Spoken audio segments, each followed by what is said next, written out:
হরে কৃষ্ণা। সকল ভক্তদেরকে আজকের এই সাপ্তাহিক শ্রীল প্রভুপাদের গ্রন্থ অধ্যয়ন পর্বে স্বাগত। আমরা আজকে শ্রীমদ্ ভাগবতমের প্রথম স্কন্ধের প্রথম অধ্যায়ের দ্বিতীয় শ্লোকের তৃতীয় ভাগ আলোচনা করব। আশা করছি আমাদের আজকের আলোচনা তৃতীয় এবং শেষ ভাগ হবে এই শ্লোকের উপরে। তো আমরা ধীরে ধীরে এগোচ্ছি। হ্যাঁ, কিছু কিছু শ্লোক যেগুলো খুব গুরুত্বপূর্ণ শ্লোক, সেই শ্লোকগুলোতে আমরা সময় একটু বেশি দেব। যে শ্লোকগুলো ভাগবতমের প্রধান শ্লোক, সেগুলোতে অন্যান্য শ্লোকে আমরা একটু দ্রুত গতিতে এগোতে পারবো। তো আজকে শুরু করছি আজকের ক্লাস। হ্যাঁ, মঙ্গলাচরণ দিয়ে। ওম অজ্ঞানতিমিরান্ধস্য জ্ঞানাঞ্জনশলাকায়া চক্ষুরুন্মিলিतं येन তস্मै শ্রীগুরবে নমঃ। শ্রীচৈতন্যমনোভীষ্টং স্থাপিतं येन भूतले স্বয়ং রূপং কদা মह्यं দদাতি স্বপদান্তিকम्। वन्देऽहं श्रीगुरु श्रीयुतपदकमलं श्रीगुरून् वैष्णवांश्च श्रीरूपं साग्रजातं सहगण रघुनाथान्वितं तं सजीवं साद्वैतं सावधूतं परिजनसहितं कृष्णचैतन्यदेवं श्रीराधा कृष्णपादान् सहगण ललिता श्रीविशाखान्वितांश्च। नमो विष्णुपादाय कृष्णप्रेष्ठाय भूतले श्रीमते भक्तिवेदान्त स्वामी इति नामिने। नमस्ते सारस्वती देवे गौरवाणी प्रचारिणे निर्विशेष शून्यवादी पाश्चात्यदेशतारिणे। वाञ्छाकल्पतरुभ्यश्च कृपा सिन्धुभ्यैव च पतितानां पावनेभ्यो वैष्णवेभ्यो नमो नमः। हे कृष्ण करुणा सिन्धु दीनबन्धु जगत्पथे गोपेश गोपिकान्त राधकान्त नमस्तुते। तप्त काञ्चन गौराङ्गी राधे वृन्दावनेश्वरी वृषभानुसुते देवी प्रणमामि हरिप्रिये। नीलाचल निवासाय नित्याय परमात्मने बलभद्र सुभद्राभ्यां जगन्नाथाय हिते नमो। नमो महावदन्नाय कृष्ण प्रेम प्रदायते कृष्णाय कृष्ण चैतन्य नामिने गौरक्ष नमो। जय श्री कृष्ण चैतन्य प्रभु नित्यानंद श्री अद्वैत गदाधर श्रीवासदि गौर भक्तवृंद। हरे कृष्ण कृष्ण कृष्ण हरे हरे, हरे राम राम राम हरे हरे।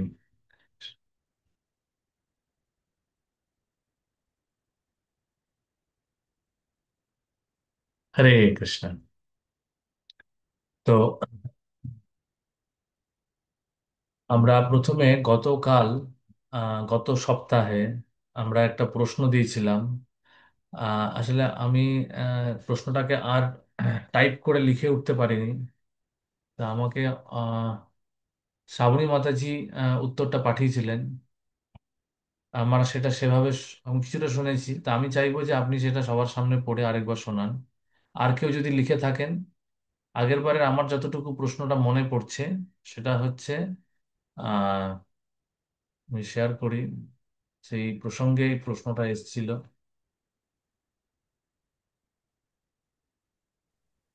হুম। হ্যাঁ, হ্যাঁ,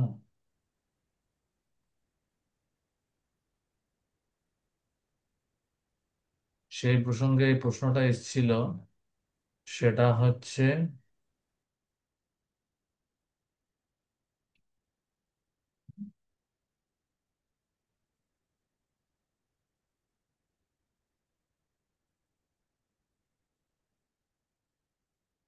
হ্যাঁ,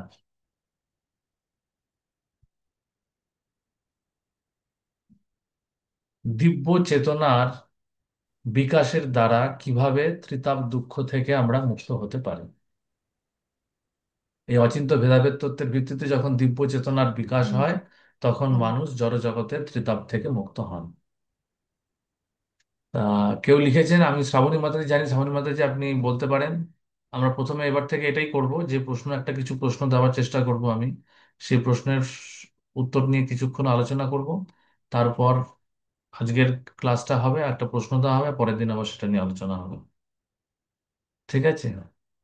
তা সামান্য মাতাজি, আপনি যেটা লিখেছেন সেটা বলুন। হরে প্রশ্ন, কৃষ্ণ প্রভু, প্রশ্নটা আগে বলুন। দণ্ডবত প্রণাম। প্রশ্নটা আগে হ্যাঁ, প্রশ্নটা বলছি।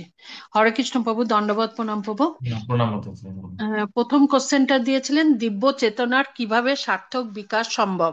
আচ্ছা, হ্যাঁ, দিব্য চেতনা কিভাবে সার্থক বিকাশ সম্ভব, হ্যাঁ ঠিক। উত্তর বলুন। আর আরেকটা কি উত্তর, প্রশ্ন ছিল? আরেকটা কি প্রশ্ন ছিল? হ্যাঁ তারপরেই ছিল কেন সম্ভব। কেন সম্ভব? আচ্ছা। আর আর আরেকটা প্রশ্ন ছিল দিব্য চেতনার বিকাশ হলে কি লাভ হয়। হ্যাঁ, দিব্য চেতনার বিকাশ হলে কি লাভ হয়? বলুন, তো আপনি আনসারটা। প্রথম কোশ্চেনটার উত্তরটা আমি করেছি। দিব্য চেতনা বলতে বোঝায় একটি উচ্চ আধ্যাত্মিক বা স্বর্গীয় চেতনা। এটি এমন এক উচ্চতর সচেতনতা যা সাধারণ জাগতিক চেতনা থেকে অনেক উন্নত এবং সাধারণত আধ্যাত্মিক সাধনার মাধ্যমে অর্জন করা হয়। এটি সৎ চিত আনন্দ, মানে অস্তিত্ব, চেতনা এবং আনন্দ বা দিব্য প্রেমের মতন আধ্যাত্মিক ধারণার সঙ্গে সম্পর্কিত। দিব্য এর অর্থ স্বর্গীয়, ঐশ্বরিক বা পরম। চেতনা এর অর্থ জ্ঞান, সচেতনতা বা অনুভূতি। শ্রীমদ্ ভাগবতের বিজ্ঞান যাতে বিশ্লেষণ করা হয়েছে যে ভগবানের শক্তি ভগবানের সঙ্গে যুগপৎ ভিন্ন এবং অভিন্ন। এই জ্ঞান যখন যথাযথভাবে হৃদয়ঙ্গম করা যায় তখন দেখা যায় যে দ্বৈতবাদ এবং অদ্বৈতবাদ উভয়ই অপূর্ণ। এই অচিন্ত্য ভেদাভেদ তত্ত্বের ভিত্তিতে দিব্য চেতনার বিকাশ হয়। ঠিক আছে। আর দ্বিতীয় প্রশ্নটা কি লিখেছেন? হ্যাঁ, দ্বিতীয় প্রশ্নটা উত্তরটা লিখেছি। শ্রীমদ্ ভাগবতের সূচনা হচ্ছে ভগবানের চরণে শরণাগতির মাধ্যমে। ভক্ত সর্বতোভাবে অবগত থাকেন যে তিনি পরমেশ্বরের সঙ্গে এক, তবে তার স্থিতি হচ্ছে পরমেশ্বরের নিত্য সেবক রূপে। জড় জগতে ভ্রান্তিবশত কেউ মনে করতে পারে যে তিনি হচ্ছেন সবকিছুর অধীশ্বর এবং তার ফলে তিনি নিরন্তর তিতাব দুঃখ ভোগ করেন। কিন্তু কেউ যখন হৃদয়ঙ্গম করতে পারেন যে তার যথার্থ স্বরূপে তিনি হচ্ছেন ভৃত্য, তৎক্ষণাৎ তিনি সমস্ত দুঃখ দুর্দশা থেকে মুক্ত হন। জীব যতক্ষণ জড়জগতের ওপর প্রভুত্ব করার চেষ্টা করে ততক্ষণ তার পক্ষে ভগবানের সেবক হওয়ার কোনো রকম সম্ভাবনাই থাকে না। পরমেশ্বর ভগবানের সেবা পারমার্থিক স্বরূপের শুদ্ধ চেতনার মাধ্যমেই কেবল সাধিত হয়। এই সেবার মাধ্যমে তৎক্ষণাৎ জড়জগতের বন্ধন থেকে মুক্ত হওয়া যায়। হুম, ঠিক আছে, আহ, ভালোই হয়েছে। এখানে হরে কৃষ্ণ প্রভু, হুম, আমি ওই আপনি একদিন ক্লাসে মানে জপা জপা ক্লাসে একদিন 14 নম্বর শ্লোকটা পড়েছিলেন। সেইটা যখন আমি পড়লাম তখন মনে হলো যে এই কোশ্চেনের উত্তরের মধ্যে বোধহয় ওই শ্লোকেরও কিছু মানে লুকিয়ে আছে। আমি মানে আমার মনে হলো যে ওটাও যোগ করা যায়। হুম, হুম, হুম, যায়। 14 নম্বর শ্লোকটা যেটা আপনি বলে পড়েছিলেন। হুম, হ্যাঁ, হরে কৃষ্ণ প্রভু, দণ্ডবত প্রণাম প্রভু। হুম, হুম। হ্যাঁ, এখানে একটা জিনিস শুধু আমি বলবো, একটা কারেকশন। এমনি খুব ভালো হয়েছে লেখাটা, চেষ্টা করেছেন, খুব সুন্দর লিখেছেন, মোটামুটি বোঝাতে পেরেছেন যেটা আমি মানে চাইছিলাম সেটা এসছে। শুধু একটা ওয়ার্ড আমি বলবো যে এই যে দিব্য চেতনা, এই দিব্য চেতনাটা হচ্ছে দিব্য চেতনাটা স্বর্গীয় নয়। স্বর্গীয় নয়, এটা হচ্ছে পারমার্থিক চেতনা। দিব্য কথাটার মধ্যে দিব্য চেতনা মানে হচ্ছে পারমার্থিক চেতনা। ঠিক। ওকে প্রভু, ওকে ওকে পারমার্থিক। ওকে। স্বর্গীয় বললে কি হয়? স্বর্গীয় মানে স্বর্গ, স্বর্গের মানে স্বর্গের যে যে যে বিষয়টা সেটা চলে আসে। কিন্তু আমরা স্বর্গের বাইরে। ঠিক আছে, স্বর্গের ঠিক বাইরে। আছে। চিন্ময় জগৎ হচ্ছে স্বর্গেরও বাইরে।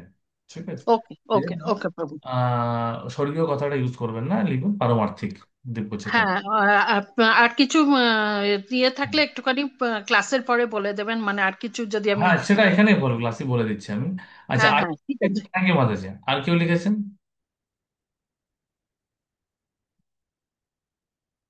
আচ্ছা, আমি একটা একটা সেবা কাউকে দিতে চাইছি, কে করতে রাজি আছেন হাত তুলবেন। আমি কোশ্চেনটা বলার পর সেই প্রশ্নটা একটু ডিজিটালি কেউ টাইপ করে ওই গ্রুপে আমাকে পাঠিয়ে দিতে পারেন, আমি সেটা তাহলে গ্রুপে দিয়ে দেবো। আমি অনেক সময় ভুলে যাই।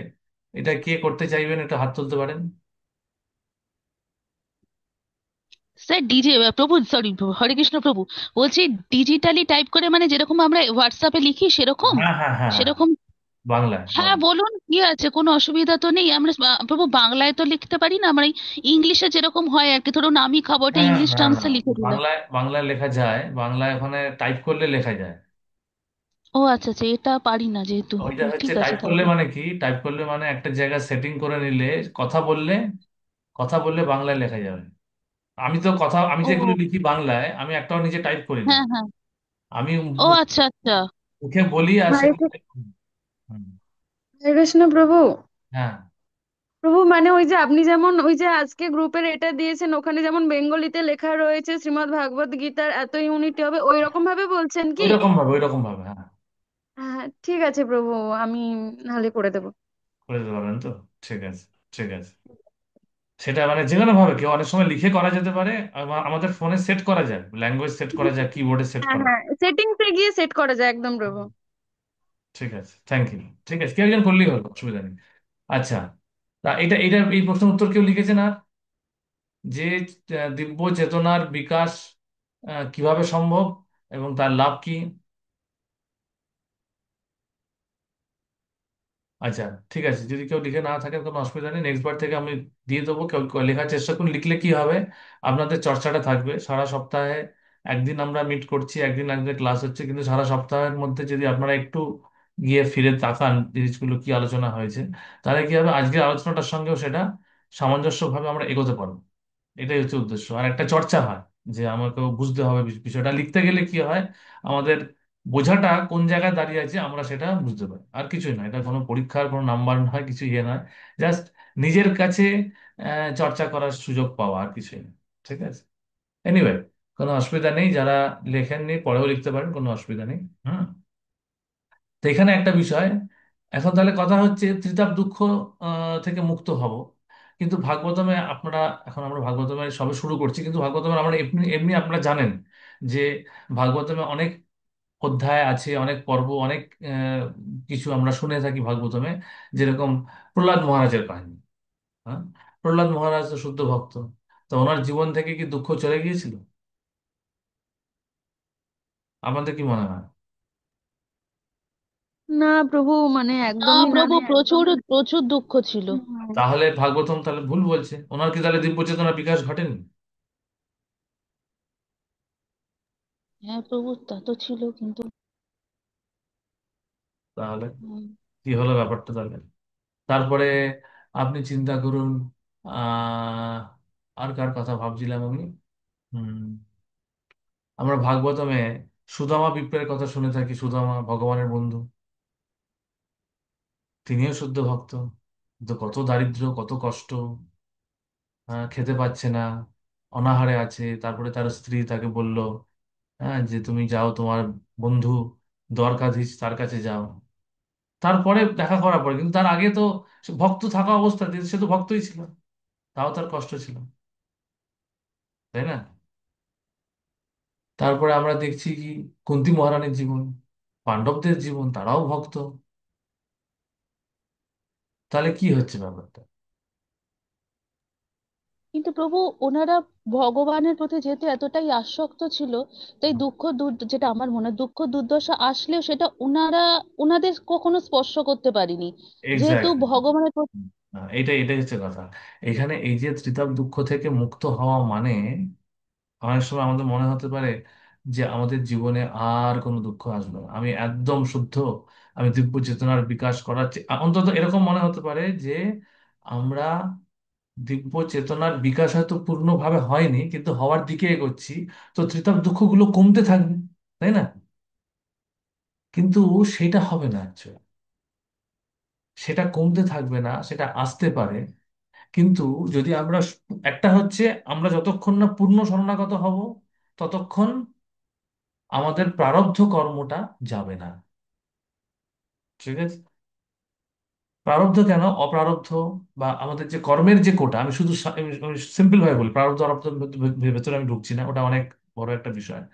আমি বলছি যে যে মানে কর্মের ফলে আমাদের যে প্রতিক্রিয়া পাওয়ার যোগ্যতা আমরা আমাদের আমাদের হয়ে আছে, সেটা পুরোপুরি শেষ হবে।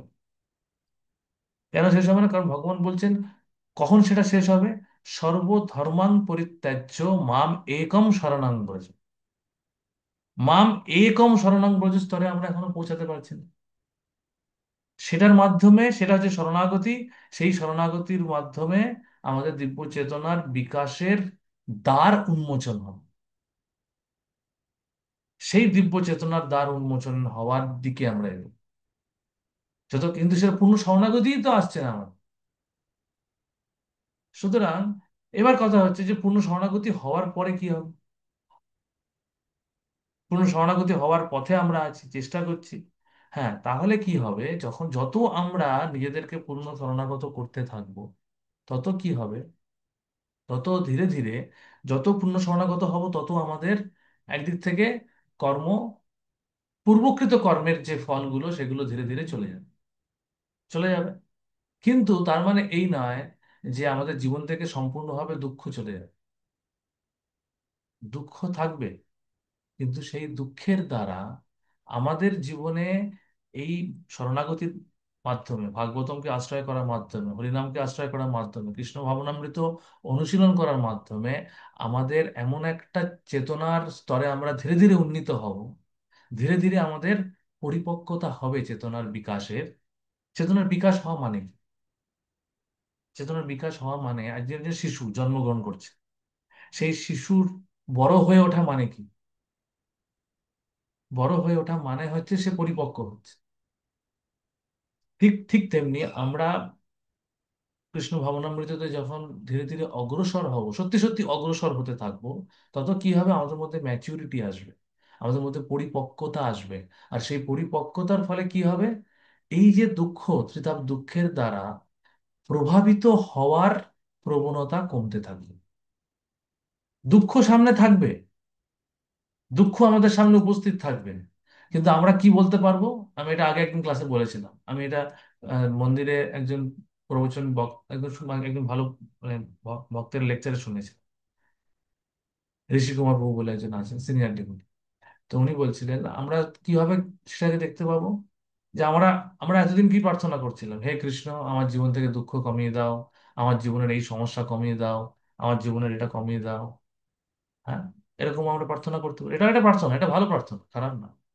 কিন্তু এর থেকেও ভালো প্রার্থনা হচ্ছে যে সেই দুঃখকে আমরা বলতে পারি, সেই সমস্যাকে আমরা বলতে পারি, এই যে দুঃখ, হ্যাঁ, আমি তোমাকে ভয় পাই না, কারণ আমার কাছে কৃষ্ণ আছে। আমি কৃষ্ণের শরণাগত। দুঃখ, সমস্যা, আমি কৃষ্ণের শরণাগত, আমি তোমাকে ভয় পাই না। তার মানে হচ্ছে একজন উন্নত ভক্ত আর একজন নবীন ভক্তের সঙ্গে পার্থক্য এটাই, নবীন ভক্তরা, আমরা কনিষ্ঠ অধিকারী ভক্ত যারা, তারা কোনো সমস্যা আসলে আমরা বিচলিত হয়ে যাই, কিন্তু উন্নত ভক্তরা বিচলিত হয় না। তাদের কেন বিচলিত হয় না? তার কারণ তারা সেই দুঃখটাকে, সেই দুঃখকে মোকাবিলা করার, ভগবানের শরণাগত হয়ে সেই দুঃখকে মোকাবিলা করার শক্তিতে তারা পরিপক্ক হয়ে উঠেছে। এটাই হচ্ছে চেতনার বিকাশ। তারা ভগবানের আশ্রয় এমন ভাবে আশ্রিত হয়ে আছে যে তাদেরকে ওই দুঃখগুলোকে প্রভাবিত করতে পারে না। সেটাই হচ্ছে ত্রিতাপ দুঃখ থেকে মুক্ত হওয়া। আজকে উদাহরণস্বরূপ আপনারা দেখুন, শিল প্রভুপাদের জীবন থেকে, শিল প্রভুপাদ আজকে এই কৃষ্ণ ভবনামৃত স্থাপন করার জন্য কত কষ্ট করেছেন, সেটাই কষ্টই বলছি তো আমরা। কিন্তু সে, তার দ্বারা কি উনি দুঃখিত হয়েছিলেন, দুঃখী হয়েছিলেন? না, উনি দিব্য আনন্দের মধ্যে ছিলেন, সেই সেই সমস্ত ডিফিকাল্ট সিচুয়েশনের মধ্যে দিয়ে, সেই কঠিন পরিস্থিতির মধ্যে দিয়ে তিনি গেছেন দিব্য আনন্দের সঙ্গে। এটাই হচ্ছে কারণ কি, সে তার দুঃখ প্রভুপাদকে স্পর্শ করতে পারেন। এবং আমরা আজকে নিজেরা, প্রভুপাদকে তো আমরা দেখিনি, প্রভুপাদের লীলামৃত শ্রবণ করেছি, আজকে আমরা নিজেরা দেখছি, হিজ হোলিনেস জয়পতাকা স্বামী মহারাজকে দেখুন, তার শারীরিক স্তরে, এই যেখানে বলা হচ্ছে তার দুঃখ হচ্ছে কি, মন এবং দেহজাত আধ্যাত্মিক ক্লেশ, অর্থাৎ দেহ থেকে প্রাপ্ত ক্লেশ। আধ্যাত্মিক ক্লেশকে কি বলি আমরা? দেহ এবং মন থেকে প্রাপ্ত ক্লেশ। দেহ থেকে প্রাপ্ত ক্লেশ মানে হচ্ছে, সেটাকে আমরা আধ্যাত্মিক ক্লেশ বলি। আধ্যাত্মিক ক্লেশ মানে দেহের কোনো শরীর খারাপ হচ্ছে তার জন্য, জ্বর হলো, শরীর খারাপ হলো, সেটাকে বলা হচ্ছে আধ্যাত্মিক ক্লেশ। তা আজকে ওনার বিভিন্ন অঙ্গ প্রত্যঙ্গের সমস্যায় তিনি জর্জরিত। উনি, কিন্তু উনি তাহলে কি, তাহলে কি ওনার দিব্য চেতনার বিকাশ ঘটেনি? ওনার জীবন থেকে ত্রিতাপ দুঃখ যায়নি? হ্যাঁ ঠিক আছে, আজকে উনি অনেক শিষ্যর দায়িত্ব নিয়েছেন, তার কর্ম এসেছে তার ফলেও, কিন্তু তার মানে কি তাহলে দুঃখ থেকে দুঃখ, দেহজাত ক্লেশ তার হচ্ছে, ওনার হচ্ছে, কিন্তু উনি তো দেহ নয়। উনি দেহাত্ম বুদ্ধি থেকে সম্পূর্ণ ঊর্ধ্বে দিব্য আত্মাস্তরে আছেন, চিন্ময় আত্মাস্তরে আছেন। সেই জন্য সেইগুলির দ্বারা তিনি প্রভাবিত হচ্ছেন। হ্যাঁ, শারীরিক সমস্যা হলে যা ব্যবস্থা নেওয়ার নেওয়া হচ্ছে, কিন্তু উনি সবসময় দিব্য চেতনায় স্থিত আছেন। এটা হচ্ছে পরিপূর্ণ। এই জন্য অনেক সময় এই ধারণাটা থাকে আমাদের জীবনে, আমাদের ভক্তি জীবনে আসার পর, যে আমি ভক্তি করছি, আমার জীবন থেকে সমস্ত সমস্যা চলে যাবে, আমার জীবন থেকে সবকিছু চলে যাবে। এটা ভয় পাওয়ার জন্য বলছেন। এটা সমস্যা যাবে, সমস্যা কিন্তু অ্যাকচুয়ালি যাবে, যদি আমরা সত্যি সত্যি শরণাগত হই, সেটা যাবে। ঠিক যেরকম ভাবে পাণ্ডবদের জীবনেও সমস্যা এসেছে, একটা সময় পর্যন্ত থেকেছে সমস্যা, কিন্তু তারপরে চলে গেছে। তারপরে পাণ্ডবদেরকে তিনি কিন্তু রাজ সিংহাসনে স্থাপন করেছেন। প্রহ্লাদ মহারাজের জীবনে সমস্যা এসেছে, কিন্তু সেই সমস্যার সমাধান ভগবান করেছে। প্রহ্লাদ মহারাজ আলাদা করে কোনো চেষ্টা করেননি, তিনি শুধু ভগবানের শরণাগত থেকেছেন। ধ্রুব মহারাজের জীবনে সমস্যা এসেছে, কিন্তু ভগবান সমাধান করেছেন। দ্রৌপদীর জীবনে সমস্যা এসেছে, ভগবান সমাধান করেছেন। হ্যাঁ, তা এইগুলি হচ্ছে প্রমাণ যে আমাদের জীবনে সমস্যা আসবে। হ্যাঁ, গজেন্দ্রর জীবনে সমস্যা এসেছে, তিনি আক্রান্ত হয়েছেন কুমিরের দ্বারা, কিন্তু ভগবান তাকে রক্ষাও করেছেন। ঠিক আছে, তা আমাদের জীবনে সমস্যা আসবে। গজেন্দ্র আগের জীবনে ভক্ত ছিল, অভিশপ্ত হয়েছে, জন্মগ্রহণ করেছে, কিন্তু তারপরে প্রার্থনা করার মাধ্যমে ভগবান তাকে রক্ষা করেছে। তো ভাগবতম হচ্ছে এই জিনিসটা, আমাদের দিব্য চেতনার বিকাশ ঘটা মানে হচ্ছে আমাদের এই স্তরে, এবং সেইখানেই এই অচিন্ত্য ভেদাভেদ তত্ত্বের ভিত্তিতে যখন আমাদের দিব্য চেতনার বিকাশ করবে, মানে আমি ভগবানের অংশ, আমি ভগবান নই, আবার ভগবানের থেকে সম্পূর্ণ বিচ্ছিন্ন কোনো বস্তুও নয়। ঠিক আছে, এই জন্য বলা হচ্ছে কেবলা দ্বৈতবাদ আর কেবলা অদ্বৈতবাদ, শুদ্ধ অদ্বৈতবাদ, দুটোই কিন্তু আহ, দুটোই কিন্তু অপূর্ণ তত্ত্ব, ভ্রান্ত তত্ত্ব না, অপূর্ণতা আছে। দুটোর মধ্যেই সঠিকতা আছে, সত্যতা আছে, পূর্ণতা আছে, কিন্তু পূর্ণটা পূর্ণ মাত্রায় নেই, অপূর্ণতাও আছে। ঠিক আছে, আংশিক পূর্ণতা আছে, সেই জন্য অপূর্ণ। আমরা এই জন্য মায়াবাদী বা ব্রহ্মবাদী তত্ত্বকে সম্পূর্ণ উড়িয়ে দেই না, সেটা সত্যি, সেটা আংশিক সত্যি, সম্পূর্ণ সত্যি না, অপূর্ণ আছে। কিন্তু অচিন্ত্য ভেদাভেদ হচ্ছে যে আমি ভগবানের সঙ্গে যুগপৎ ভিন্ন এবং অভিন্ন। ভিন্ন কিভাবে? পরিমাণগতভাবে ভিন্ন। অভিন্ন কিভাবে? গুণগতভাবে অভিন্ন। সেই জন্যই তো আমি ভক্তি করছি। সেই জন্যই ভক্তি করার যে ইন্সপিরেশন, প্রেরণাটা কোথা থেকে আসছে? সেখান থেকে আসছে। আর সেটা আসছে না, অ্যাকচুয়ালি আমি আজকে একটা লেকচার শুনছিলাম যে ভক্তিটা কোনো নিয়ে আসার বিষয় নয়। ভক্তিটা আমাদের মধ্যে আছে, আমাদের মধ্যে আছে। আমাদের ভক্তি, ভক্তি কিন্তু সাধনার উপরও নির্ভরশীল নয়, ভক্তি স্বতন্ত্র। তারা প্রশ্ন উঠতে পারে, আমরা তাহলে সাধনা কেন করছি? এই যে চেতনার বিকাশ ঘটাতে ক্ষেত্রে আমাদের সাধনা করা, চেতনা আমাদের মধ্যে আছে, চেতনার বিকাশ ঘটাচ্ছে, শুধু বিকাশ ঘটাচ্ছি মানেটা কি? আমাদের দিব্য চেতনা আছে। আমরা প্রকৃতপক্ষে অচিন্ত্য ভেদাভেদ তত্ত্বের ভিত্তিতে দিব্য চেতনার দ্বারা চেতনা আমাদের মধ্যে আছে। যে নিত্য সিদ্ধ কৃষ্ণ প্রেম, এই কৃষ্ণ প্রেম আমাদের মধ্যে আছে। এটা নতুন কিছু নয়, বাইরে থেকে নিয়ে আসার জিনিস নয়, কিন্তু সেটার বিকাশ ঘটাচ্ছি মানে হচ্ছে সেইটা জড়জাগতিক কলুষতার দ্বারা ঢাকা হয়ে আছে। সূর্য স্বয়ং প্রকাশিত, আমরা যখন মেঘ মেঘ সরে যাওয়ার মাধ্যমে সূর্যের আলোর তীব্রতা বাড়ে না, সূর্যের আলোর তীব্রতা একই আছে, কিন্তু সেই তীব্রতাটা আবৃত হয়ে আছে। এটা আমাদের বুঝতে হবে, তীব্রতাটা আবৃত হয়ে আছে। ঠিক তেমনি বিকাশ ঘটা মানে হচ্ছে সেই কলুষতা, সাধনা মানে হচ্ছে সাধনা ভক্তির দ্বারা আমরা সেই কলুষতাকে সরাচ্ছি। ভক্তিকে ভক্তি ভক্তিটা কিন্তু আমাদের মধ্যে আছে, আর তার ফলে সেটা স্বাভাবিকভাবে বিকশিত হয়। সেই স্বাভাবিক পর্যায়ে ফিরে যাওয়াটাই হচ্ছে স্বরূপেণ অবস্থিতি বলুন, বা পারমার্থিক সেই দিব্য চেতনার বিকাশ বলুন, সেখানে ফিরে যাবো। আর সেটা যখন আমরা ফিরে যাব, তখন আমরা বুঝতে পারবো জড়জগৎ এইসব জিনিসগুলো তারা প্রভাবিত হওয়ার কোনো মানেই হয় না। এগুলো আসবে যাবে চলে যাবে, সিজন চেঞ্জের মতো।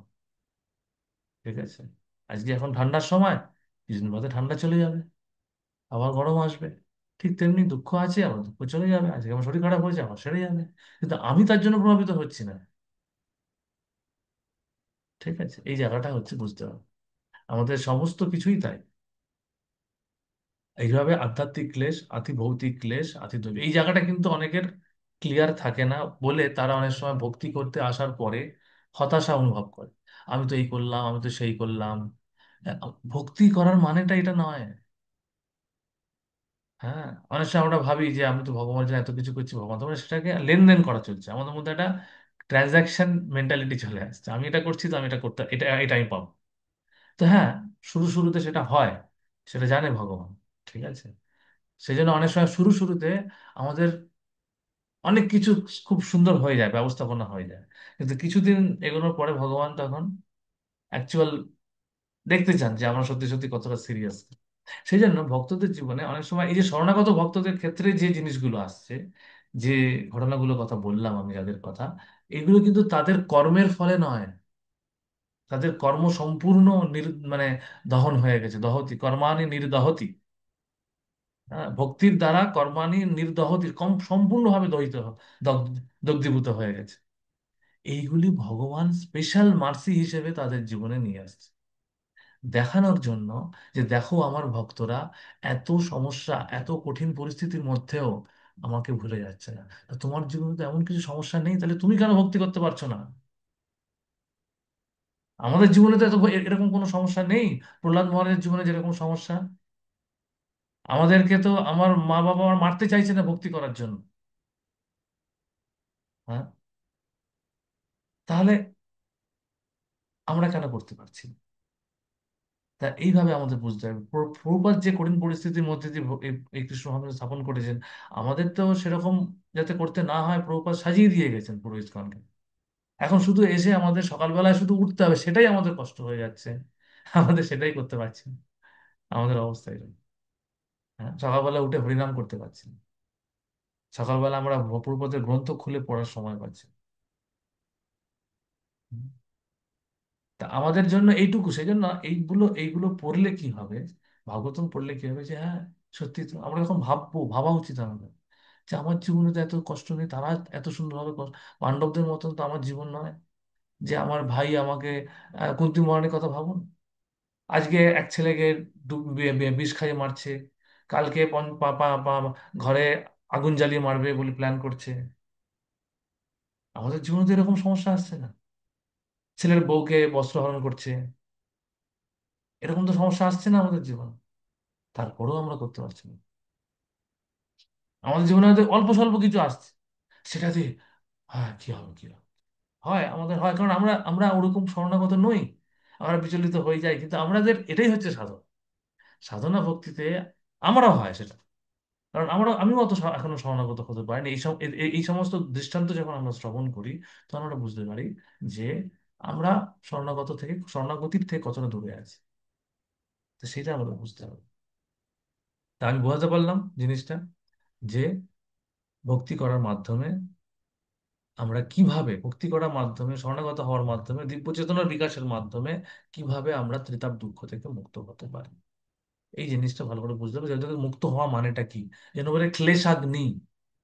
হ্যাঁ, ভক্তির একটা লক্ষণ এখানে অ্যাকচুয়ালি সেই সেই লক্ষণের কথা বলা হচ্ছে, যেটা শ্রীমৎ ভক্তি রসামৃত সিন্ধুতে রূপ গোস্বামী এটা নিয়েছেন। ভক্তির, শুদ্ধ ভক্তির লক্ষণ কি, শুদ্ধ ভক্তি বা উত্তম ভক্তির লক্ষণ, ছটা লক্ষণের মধ্যে একটা লক্ষণের কথা এখানে ইঙ্গিত দেওয়া। ঠিক আছে, ওকে। আজকে আমাদের এখান থেকে পাঠ ছিল। আর এইখানে আমাদের আরেকটা জিনিস ছিল, গতকাল আমরা আলোচনা করেছিলাম যে বাস্তব বস্তুটা বোঝা। এই যে তত্ত্বটা মানে কি? তত্ত্ব মানে হচ্ছে বাস্তব বিষয়টা কি, সত্যটা কি। আমার সঙ্গে আমার সঙ্গে ভগবানের সম্পর্কের প্রকৃত সত্যটাকে বোঝাটা হচ্ছে বাস্তব বস্তু, বাস্তব বিষয়। যেই বাস্তব বিষয়ের প্রতি সেই বস্তু, সেটা হচ্ছে বাস্তব বস্তু। যেই বাস্তব বস্তুর নির্দেশ এখানে দেওয়া হচ্ছে, যার মাধ্যমে আমরা সেটা যখন পুরোপুরিভাবে হৃদয়ঙ্গম করার, সেটা হচ্ছে ভক্তির প্রথম ধাপ। হ্যাঁ, আমাদের আমাদের সম্বন্ধ জ্ঞান, এই যে সম্বন্ধ জ্ঞানে প্রতিষ্ঠিত হওয়া, সেটা প্রথমত জানা। হ্যাঁ, এই অচিন্ত ভেদাভেদ তত্ত্বের ভিত্তিতে সম্বন্ধ জ্ঞানে প্রতিষ্ঠিত হওয়া, এবং সম্বন্ধ জ্ঞানে থেকে যখন আমরা হরিনাম করব, কৃষ্ণ ভাবান্বিত করবো, সম্বন্ধ জ্ঞানটা কি প্রকৃতপক্ষে সেটা ক্লিয়ারলি বোঝা। এবং সেটাকে একদিনে আমরা বুঝতে পারবো না, এটাতে আমরা ইনফরমেশনটা পেলাম, তথ্যটা পেলাম। কিন্তু এই তথ্যটা যখন তত্ত্ব তো হৃদয়ঙ্গম করুন, তথ্য যখন তত্ত্বে পরিণত হবে, আর সেটার জন্যই কেন পরিণত হতে পারছে না, তথ্যটা তো খুব সহজ, সত্যি, কিন্তু আমরা কেন বুঝতে পারছি না? এটা একবার বুঝে ফেললে আমাদের মনে হবে আমরা ভক্তি ছাড়া অন্য যা কিছু করছি সেটা সময়ের অপচয়। আর তখনই আমরা আমাদের জীবনকে সিম্পলিফাই করার চেষ্টা করব। ঠিক আছে? তা তখন আমাদের সবসময় মনে হবে যে যেন আমি প্রত্যেকটা মুহূর্ত, হ্যাঁ, হ্যাঁ, সেই প্রত্যেকটা মুহূর্ত, আমার একটা মুহূর্ত যেন আমি, হ্যাঁ, কৃষ্ণ ভাবনার আহ, অনুশীলন ব্যতি রেখে আমি অপব্যয় যেন না করি। অব্যর্থ কালোত্তম, এটা হচ্ছে ভাব ভক্তির একটা লক্ষণ। অব্যর্থ কালোত্তম মানে এক মুহূর্ত সময় আমি অপচয় করতে চাইছি। সেটা প্রভুপাদের জীবনচরিতে এটা আমরা দেখতে পাই। ডিসিপ্লিন, আজকে আমি প্রভুদের লেকচার শুনছিলাম যে আমাদের যদি decide there there can be many initiated devotees. আমাদের কৃষ্ণ ভবনামৃত আন্দোলনে অনেক দীক্ষিত ভক্ত থাকতে পারে, কিন্তু শিষ্যের সংখ্যা খুব কম। শিষ্য মানে হচ্ছে যে শ্বাস ধাতু থেকে আসছে, গুরুদেবের দিব্য শাসনকে গ্রহণ করে, গুরুদেবের বাণীর প্রতি সম্পূর্ণ অনুগত থেকে ভক্তি জীবন যাপন করছে। তার মাধ্যমেই কিন্তু আমাদের এই জড়জাগতিক কলুষতা থেকে আমরা মুক্ত হব, তার কৃপাতে। ভক্তিটা হচ্ছে কৃপা শক্তি। ভক্তিটা আমাদের দ্বারা আমরা কোনোদিন কিছু করেও পেতে পারবো না, যতক্ষণ না কোনো ভক্ত আমাদের প্রতি কৃপা করছে।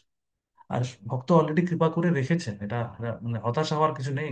শিল প্রভুপাদ কৃপা করে তার কৃপা শক্তি তার গ্রন্থতে দিয়ে রেখেছেন, কৃপা শক্তি তার প্রবচনে দিয়ে রেখেছেন, কৃপা শক্তি আমাদের গুরুবর্গেরা তাদের বাণীর মধ্যে দিয়ে রেখেছেন, সবসময় দিচ্ছেন।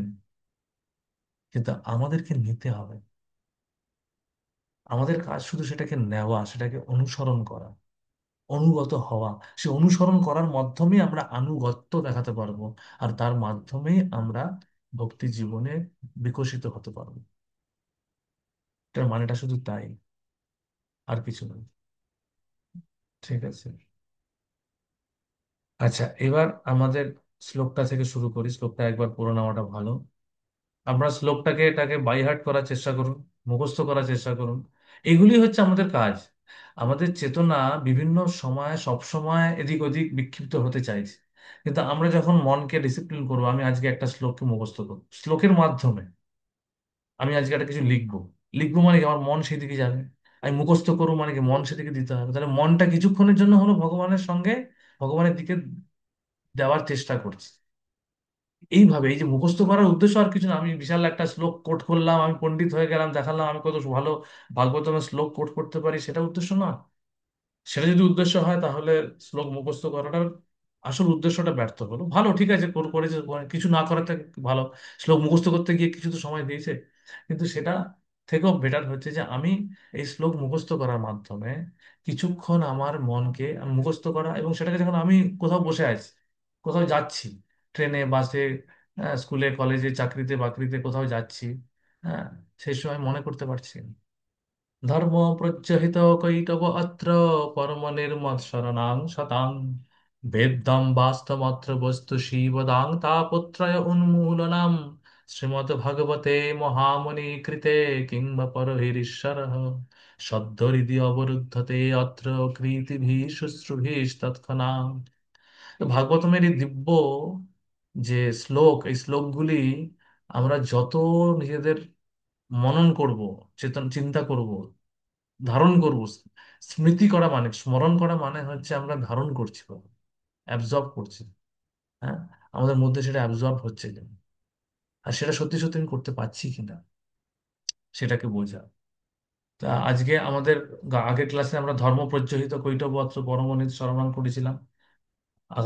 তার আগে তার পরের ক্লাসে আমরা বেদম বাস্তব অত্র বস্তু শিবদান তাপত্র উন্মূলন করলাম। আজকে আমাদের বিষয়টা বেশি আর বিষয় নেই, অল্প বিষয়। শ্রীমদ্ ভাগবতে মহামুনি কৃতে কিংবা পরৈর ঈশ্বর সদ্যরীতি অবরুদ্ধতে অত্র কৃতিভি শুশ্রূভি তৎক্ষণাৎ। এই অংশটা সপ্তম অনুচ্ছেদ থেকে, তাৎপর্য থেকে আমরা পড়ব।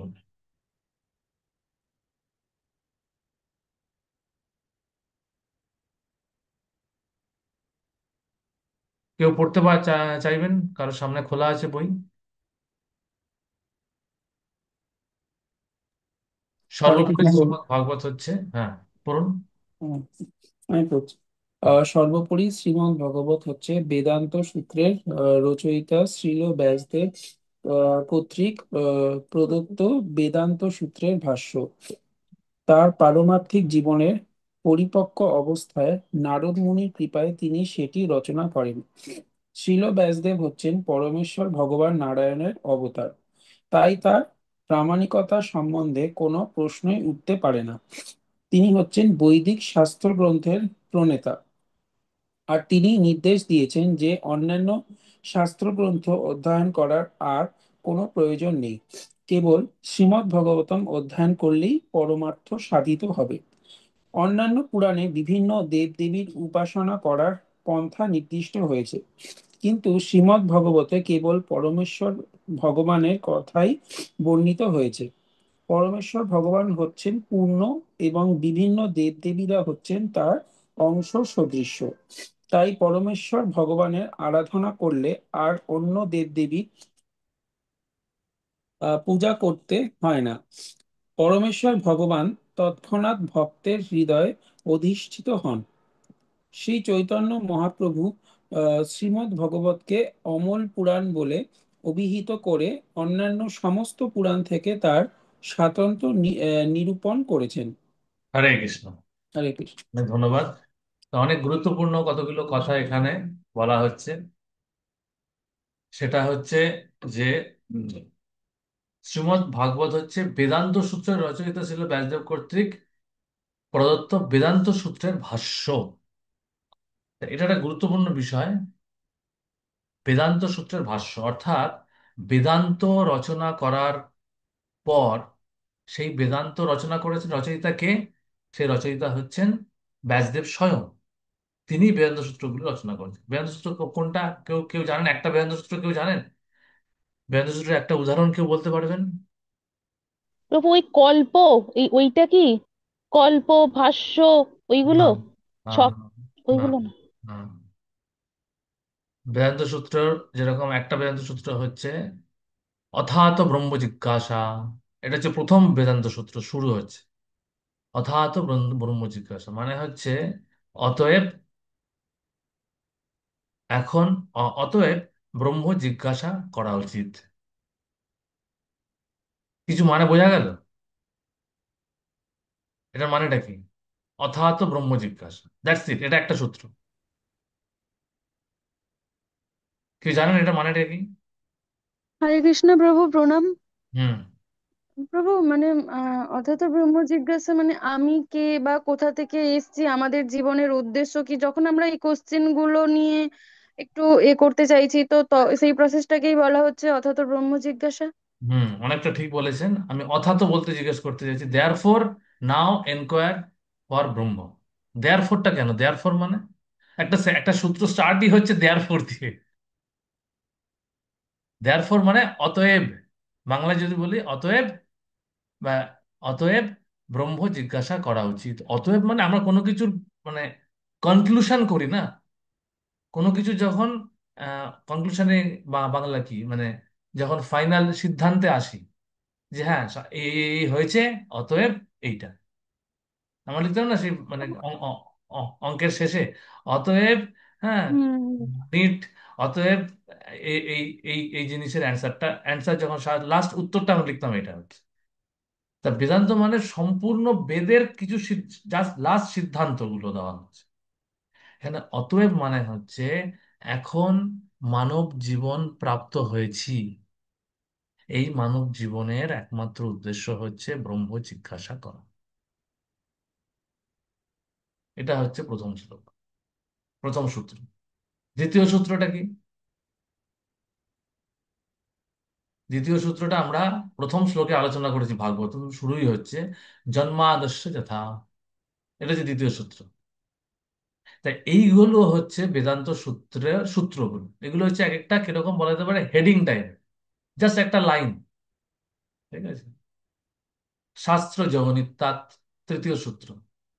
এরকম ভাবে অনেক সূত্র আছে, বেদান্ত সূত্র বেদের অন্ত, অর্থাৎ আলটিমেট কনক্লুশন অব দ্য বৈদিক নলেজ, বৈদিক শিক্ষার শেষ সিদ্ধান্ত বা শেষ আলটিমেট, কি বলবো, আলটিমেট রেজাল্ট, আলটিমেট কনক্লুশন হচ্ছে বেদান্ত সূত্র। এবার এই সূত্রগুলি একটা ভাষ্য রচনা করতে হয়, নাহলে এই সূত্রগুলো কেউ বুঝতে পারবে না সূত্রগুলো মানে কি। ভাগবতম হচ্ছে এই সূত্র, এই বেদান্ত সূত্রকে বলা হয় ব্রহ্মসূত্র। মানে শোনো, এই ব্রহ্মসূত্রের ভাষ্য, ভাষ্য মানে আর কিছুই না, তার ব্যাখ্যা। তাই বেদান্ত সূত্রের ব্যাখ্যা দেওয়া হচ্ছে এখানে।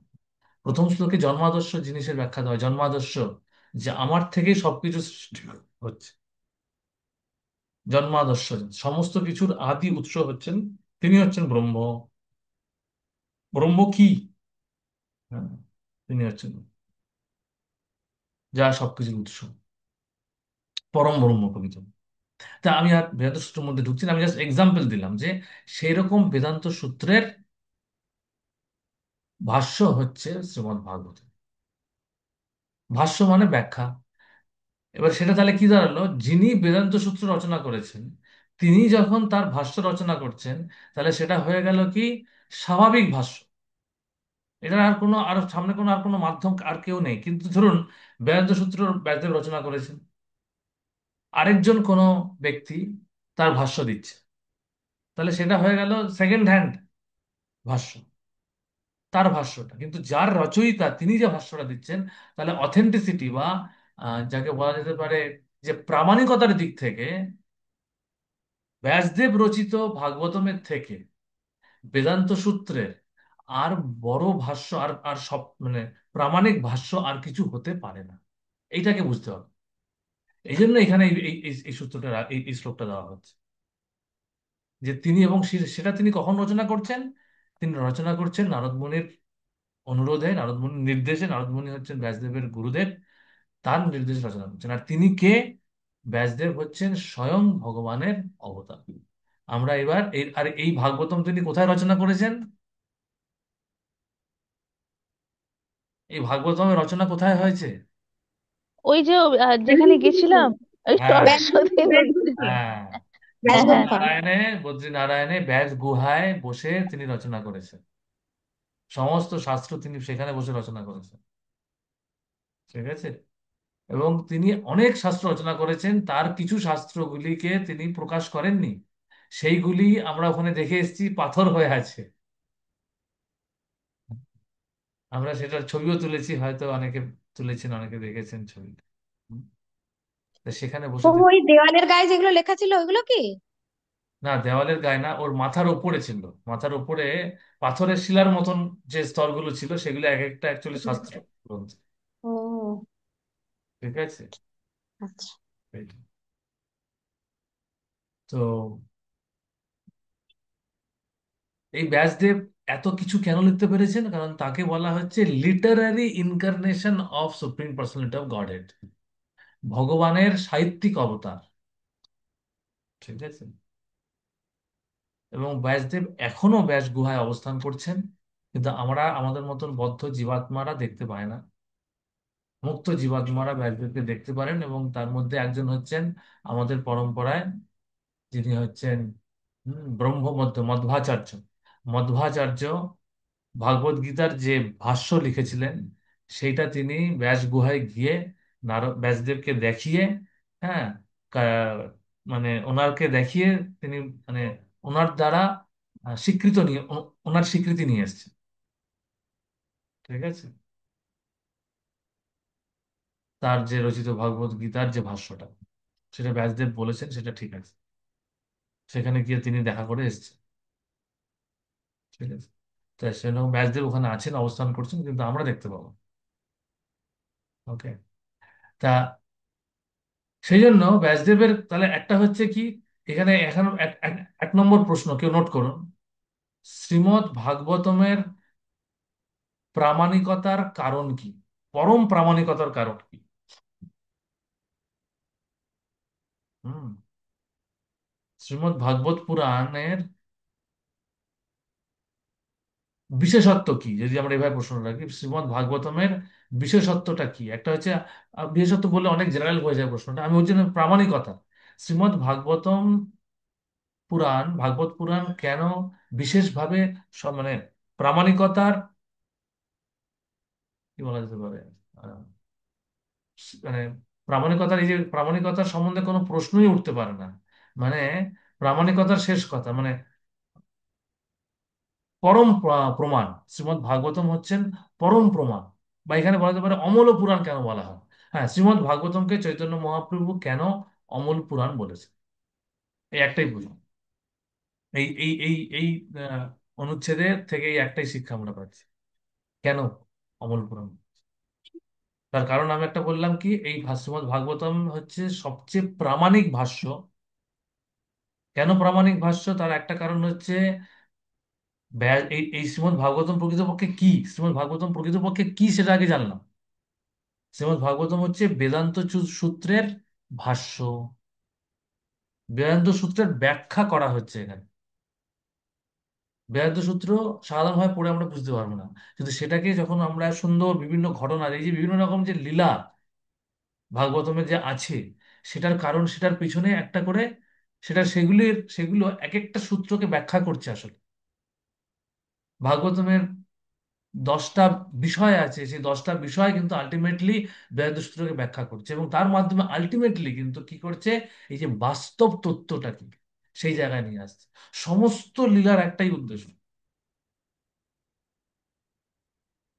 এই সম্বন্ধ জ্ঞান, সম্বন্ধ অভিধেয় এবং প্রয়োজনটাকে সিদ্ধ করা, যেটা আমরা পড়েছি যে বৈদিক শাস্ত্রের মূল উদ্দেশ্যটাই হচ্ছে এটা।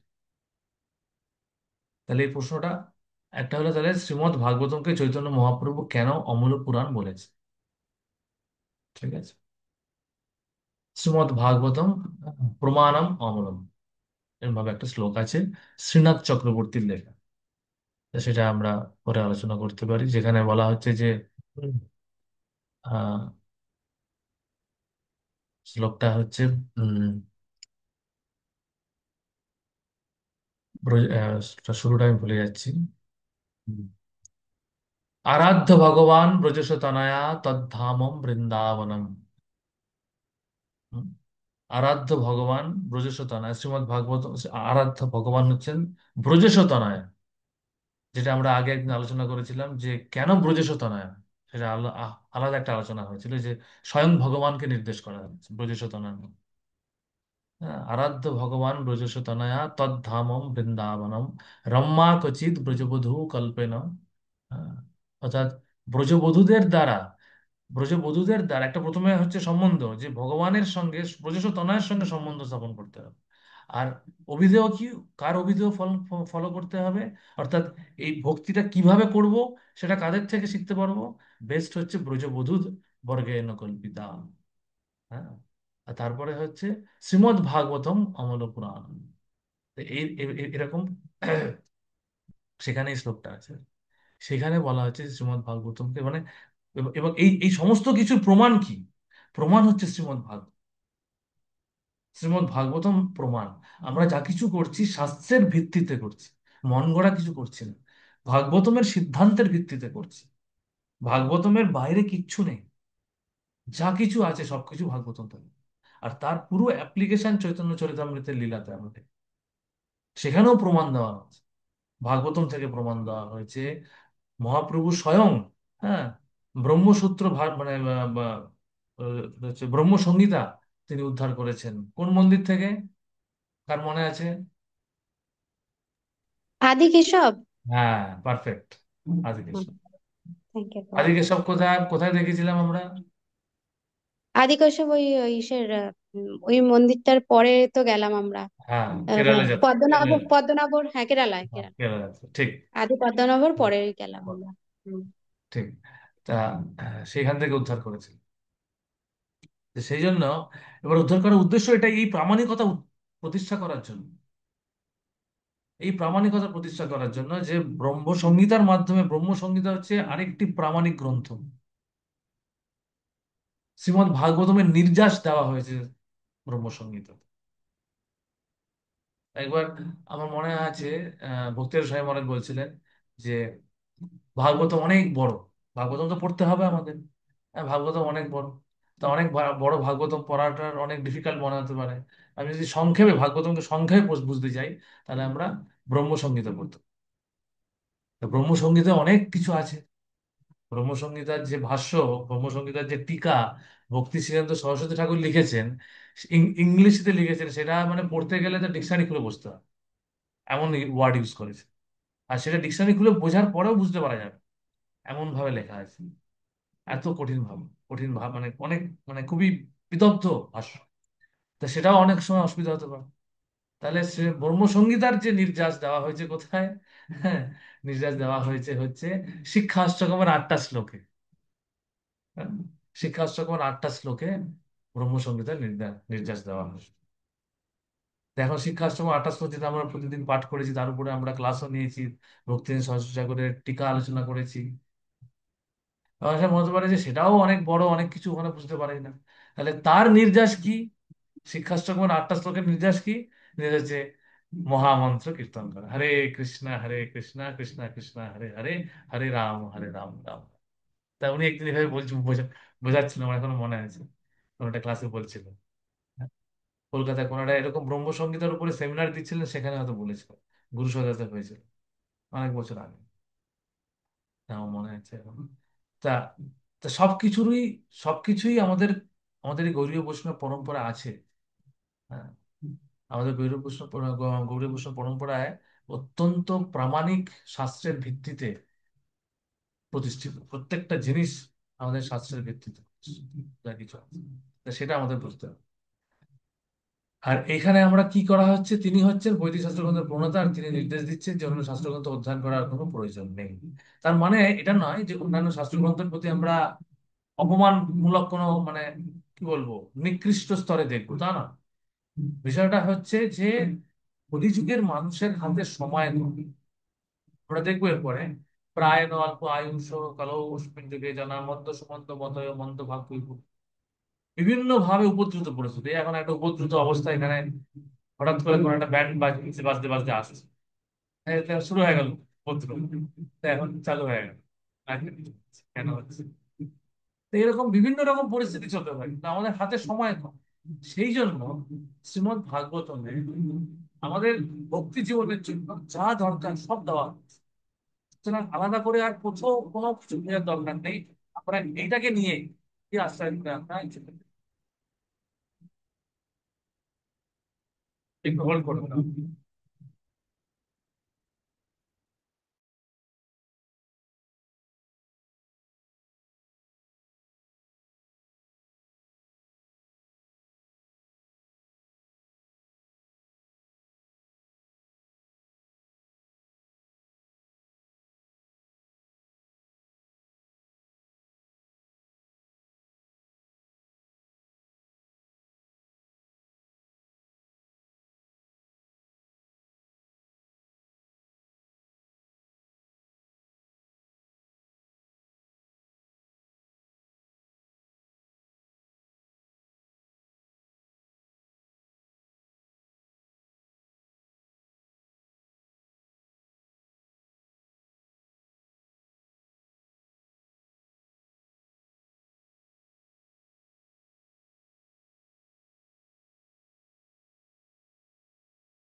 হরে কৃষ্ণ, শুনতে পাচ্ছেন?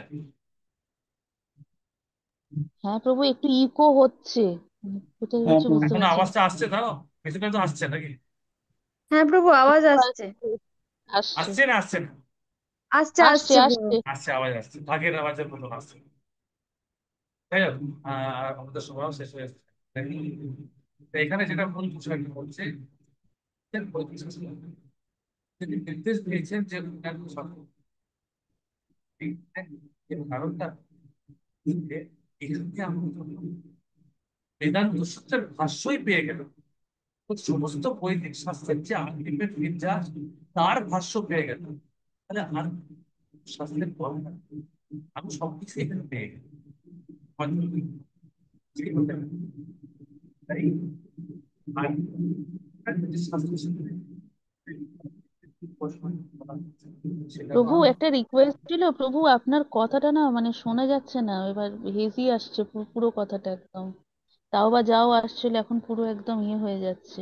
হরে হ্যাঁ কৃষ্ণ। একদম, এখন একটু প্রভু প্রবলেম হচ্ছে, প্রথম দিকটা একটু ঠিকঠাক আসছিল। হরে কৃষ্ণ, এবার ঠিক আছে?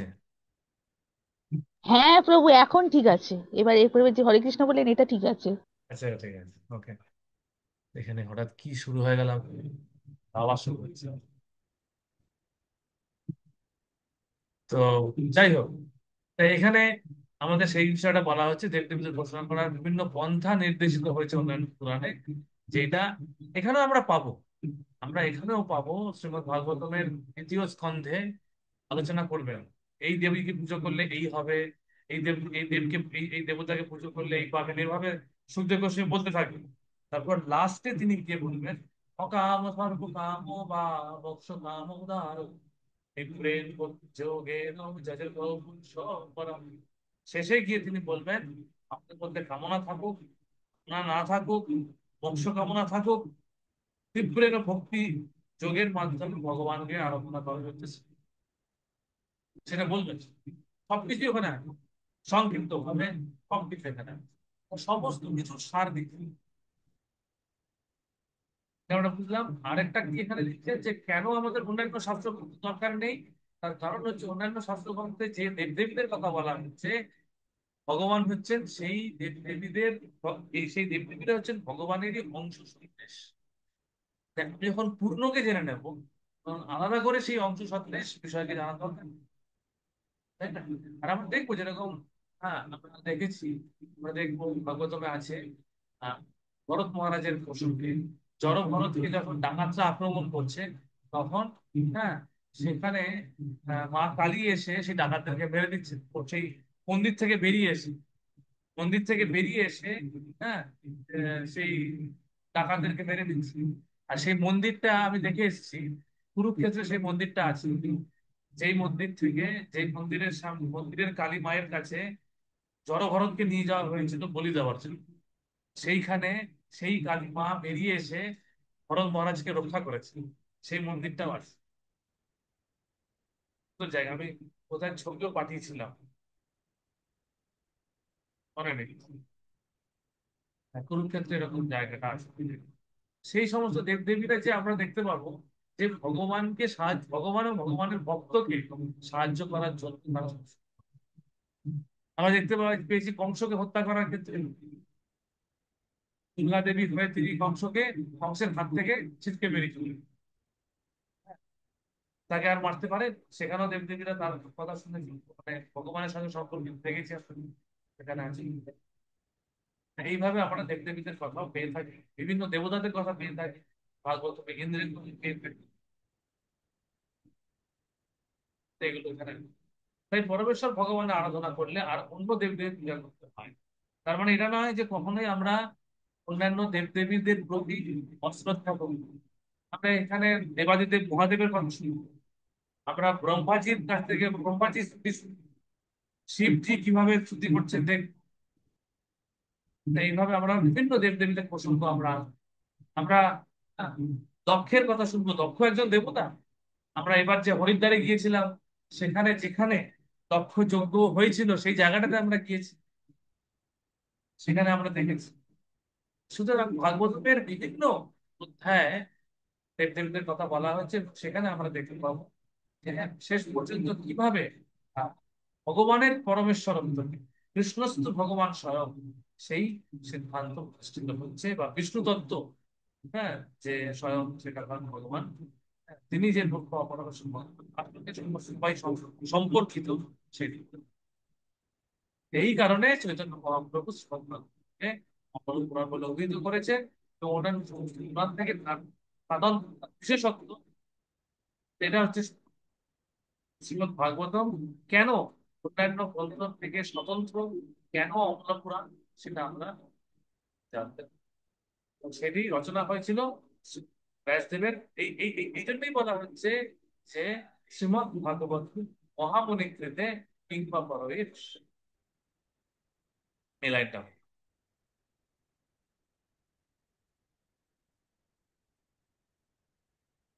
এর পরের লাইনটা হচ্ছে কি, পরের লাইনটা হচ্ছে সত্য রীতি অবরুদ্ধতে অর্থে তিনি শুশ্রূষিস তৎক্ষণা। সত্য রীতি অবলম্বন, এটা আমরা বুঝতেই পারছি যে এইরকম ভাগবতম, যেটাই অমল পুরাণ, যেই ভাগবতমের দ্বারা আমরা যখন বাস্তব বস্তু বুঝতে পারবো, ত্রিতাপ থেকে আমরা মুক্ত হতে পারবো, হ্যাঁ, তখন কি করা উচিত? পারমার্থিক জ্ঞান লাভ করার যথার্থ পন্থা হচ্ছে শুদ্ধ অবনত চিত্তে শ্রবণ। উদ্ধত ভাব সম্পন্ন হলে এই অপ্রাকৃত বাণী হৃদয়ঙ্গম করা যায় না। যথার্থভাবে এই জ্ঞান আহরণ করার সম্বন্ধে শুশ্রূষু শব্দটি ব্যবহার করা হয়েছে। অপ্রাকৃত বাণী শ্রবণ করার জন্য ঐকান্তিক ভাবে উৎকণ্ঠিত হতে হবে। নিষ্ঠা ভরে তা শ্রবণ করাই হচ্ছে এই জ্ঞান আরোহণের প্রাথমিক যোগ্যতা। এইটা হচ্ছে ঐকান্তিক ভাবে উৎকণ্ঠার সঙ্গে আমাদের শুনতে হবে। এই শ্রবণটা হচ্ছে ভাগবতম সেবা, নিত্যম ভাগবত সেবা। এই যে ভাগবতম পাঠ করা, ভাগবতম শ্রবণ করা, এটা একটা সেবা। এটা যখন আমরা প্রতিদিন করতে থাকবো, একদিন করলাম হলাম, প্রত্যেক দিন যেন প্রভুপাদের ভাগবতম প্রবচন শুনতে পারে, আমাদের মন্দিরের ভাগবতম প্রবচন অনলাইন হয়, একটা টাইম সেট করুন, প্রত্যেক দিন ভাগবতম আমি শুনবো প্রভুপাদের মুখ থেকে। মন্দিরের কোনো ভাগবতমের ক্লাস, একটা একটা ভাগবতম ক্লাস শোনা, হ্যাঁ। আপনারা অনেকদিন থেকে যুক্ত আছেন, আপনারা অনেক সিরিয়াসলি ভক্তি করছেন, আমরা ধীরে ধীরে এই অভ্যাসগুলো করার চেষ্টা করি। শ্রবণ পন্থার কথা এখানে বলা হচ্ছে যে আমাদের, এবং এইটা হচ্ছে একটা জিনিস যে প্রবাদের পরবর্তী ভাগবতের প্রবচনে লিখেছেন, তাৎপর্যে লিখেছেন যে we need to understand the art of hearing মানে we need to learn the art of hearing। Bhagavatam শ্রবণ করার কৌশল আমাদের শিখতে হবে। শিখবো কি করে? যারা ভাগবতম শুনতে আগ্রহী তাদের সঙ্গের দ্বারা, তাদের সঙ্গ করার মাধ্যমে আমরা শিখতে পারি যে তারা কিভাবে প্রতিদিন ভাগবতম শ্রবণ করছে। তাই এইভাবে আমরা ভাগবতমের প্রতি, ভাগবতমকে আমরা এইভাবে সেবা করতে হবে। ভাগবতম ভাগবতমকে সেবা করতে হবে। তাহলে এটা হচ্ছে, এবং সেটা যখন আমরা সেবা করব তখন কি হবে? তখন আমাদের হৃদয়ে এই দিব্য চেতনার বিকাশ হবে। এই জন্য পরের পাঠে বলে, যে সমস্ত মানুষ দুর্ভাগা তারা এই শ্রীমৎ ভাগবত শ্রবণে মৃত্যু মাত্র উৎসাহী হয়। এই পন্থাটি অত্যন্ত সরল, কিন্তু তার প্রয়োগ অত্যন্ত কঠিন। পন্থাটা অত্যন্ত সরল, কিন্তু প্রয়োগটা কঠিন। দুর্ভাগা মানুষেরা রাজনৈতিক এবং সামাজিক বিষয়ে অলস আলোচনা করার যথেষ্ট সময় পায়, কিন্তু যখন তাদের ভক্ত সঙ্গে শ্রীমদ্ ভাগবত শ্রবণ করার জন্য আহ্বান করা হয়, তখন তারা তাতে তাদের অনিচ্ছা প্রকাশ করে। কখনো কখনো তারা বলে আমাদের সময় নেই, সময়ের অজুহাত দেখায়।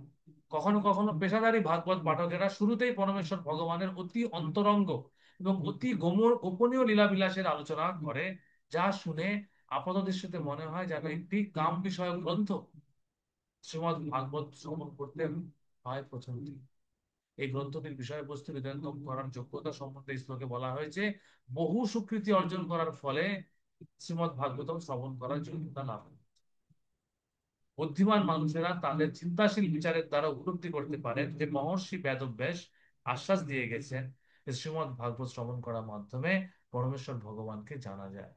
বেদে নির্দেশিত পারমার্থিক উপলব্ধির বিভিন্ন স্তরে উন্নীত না হয়েও কেবলমাত্র শ্রীমদ্ ভাগবতমের এই জ্ঞান শ্রবণ করার মাধ্যমেই কেবল সরাসরি ভাবে পরমহংস স্তরে উন্নীত হওয়া যায়। ঠিক আছে। তো এখানে এই যে বলা হচ্ছে ভাগবতম শ্রবণ করার যোগ্যতা কি, বহু স্বীকৃতি অর্জন করার ফলে শ্রীমদ্ ভাগবতম শ্রবণ করার যোগ্যতা লাভ করা যায়। ঠিক আছে। তাহলে এটা একটা প্রশ্ন যে ভাগবত শ্রবণ করার যোগ্যতা কি। হ্যাঁ, বহু স্বীকৃতি মানে হচ্ছে বহু স্বীকৃতি অর্জন করার মাধ্যমে, মানে কেন এখানে বলা হয়েছে, কারণ এখানে ভাগবতমের শ্রবণ করছেন যারা, হ্যাঁ, তাদের যোগ্যতার কথা বলা হচ্ছে। তারা কিরকম হবে? ধর্ম প্রজ্বহিত কৈটব অত্র পরম নির্মৎ শরণাং শতাম। সারা ভক্তরা, সে সমস্ত ভক্তরা কিরকম হবে? যারা সম্পূর্ণভাবে নির্মৎসর। নির্মৎসর কি অত সহজে হওয়া যায়? সেই জন্য বলা হচ্ছে অনেক সুকৃতির দ্বারা সেটা হওয়া সম্ভব, সেই কারণে বলা হচ্ছে। ঠিক আছে। তা আজকে সময় হয়ে এসছে, কারো কোনো প্রশ্ন থাকলে আমরা প্রশ্ন নিতে পারি। আর এই পরের অনুচ্ছেদটা আমরা আরো ডিটেলসে পরের দিন আলোচনা করবো আরেকটু। তা আপাতত আজকের জন্য আমরা একটাই প্রশ্ন দিচ্ছি যে শ্রীমদ্ ভাগবতমকে কেন চৈতন্য মহাপ্রভু অমল পুরাণ বলেছে, এবং পরের প্রশ্ন হচ্ছে শ্রীমদ্ ভাগবতম শ্রবণ করার গুরুত্ব কি। ঠিক আছে। শ্রবণ করার গুরুত্ব কি, এখানে শ্রবণ করার গুরুত্ব নিয়ে আলোচনা করা হচ্ছে প্রত্যেকটা অনুচ্ছেদ। ছিল প্রভুপাদ এবং শ্রবণ করার পন্থা কি, এখানে শ্রবণ করার পন্থার কথা বলছেন ঐকান্তিক ভাবে, উৎকণ্ঠার সঙ্গে। কিন্তু আমরা কি হয়, অনেক সময় ভাগবত শুনতে গিয়ে আমরা ঘুমিয়ে পড়ি। বুঝছেন, ইসকনে একটা কথা আছে যে, হ্যাঁ, ভক্তদের জাগানোর মানে ঘুম পাড়ানোর মন্ত্র হচ্ছে কি, ওম নমো ভগবতে বাসুদেবায়। ও ভক্তরা ঘুমিয়ে পড়েন। আর জাগানো মন্ত্র হচ্ছে কি, মহাপ্রসাদে গোবিন্দে, সবাই জেগে ওঠে। তো এরকম মজা করে বলা হয়। তা হয় এটা অনেক সময়, কারণ ভাগবতম ক্লাসটা হয় মর্নিং প্রোগ্রামের সঙ্গে। মর্নিং প্রোগ্রামে অনেক ভোরবেলা উঠতে হয়, অনেক সময় ক্লান্তি চলে আসে, তো সেক্ষেত্রে আমাদের যেটা করা উচিত সেটা হচ্ছে দাঁড়িয়ে শ্রবণ করা। আমারও হয় অনেক সময় ক্লান্ত লাগে, তখন দাঁড়িয়ে পড়া উচিত। দাঁড়িয়ে পেছনে গিয়ে দাঁড়িয়ে পড়া উচিত। আর অনলাইনে শুনলে তো, যদি আমরা রোববার দিন যেটা চেষ্টা করি, আমি এখানে যাওয়ার চেষ্টা করি, ওখানে থাকলে চেষ্টা করতাম অনেক সময়। তো আপনারা অনলাইনেও শুনতে পারেন, যে অন্তত সপ্তাহের 6 দিন ব্যস্ত থাকলে একদিন অন্তত রোববার আমি আহ, ভাগবতমটা শুনবো। এরকম একটা সংকল্প রাখতে পারেন, সেটা ধীরে ধীরে ভালো লাগবে, পারমার্থিক উন্নতি সহযোগী। ঠিক আছে। কারো কোনো প্রশ্ন থাকলে প্রশ্ন নিতে পারেন, নাহলে আমরা এখানে শেষ করবো আজকের আলোচনা। হরে কৃষ্ণ তো প্রভু। হরে কৃষ্ণা। হ্যাঁ, বলুন। বলছি কোয়েশ্চেন দুটো হোয়াটসঅ্যাপে অনলাইনে পাঠিয়ে দেবেন তো? হ্যাঁ হ্যাঁ, আমরা প্রশ্ন দুটো ওই সুস্মিতা মাতাজি আমাকে পাঠিয়ে দেবেন, আমি পোস্ট করে দেবো। ঠিক আছে। হরে কৃষ্ণ। হরে কৃষ্ণ প্রভু, ধন্যবাদ, প্রণাম। হরে কৃষ্ণ, প্রণাম মাতাজি। হ্যাঁ।